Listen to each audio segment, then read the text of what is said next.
Kurup yar dedim, men arzu çeker mene yar karavulli.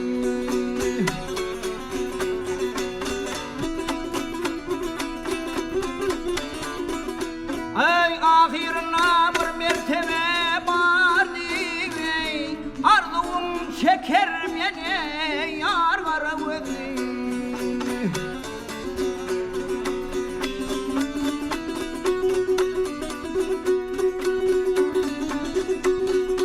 Sinay matağımadır başım yaradı, senem olma sıvalarının feresi.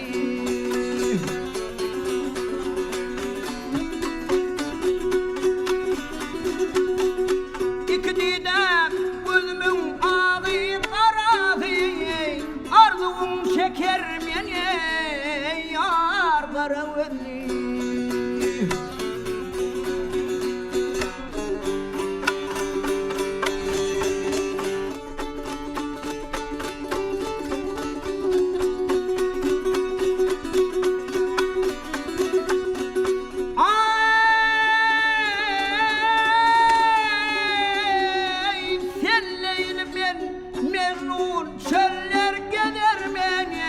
Sen sürün men perhana dağlar kalır men.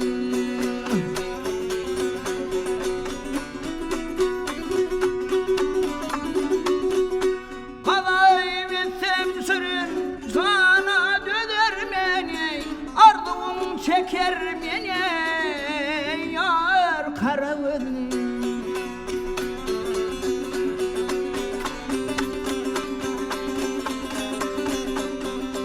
Emradir hazır ve zanilinden, tirererdim baksayısının gülünden. Usuruydım yarın ay ince bilinin, arzum çeker mene yar karavulli.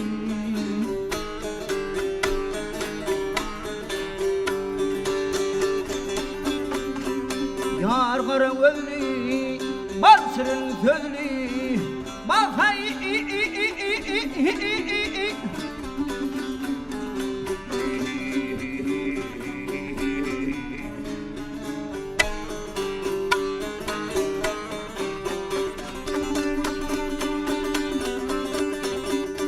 arzum çeker meni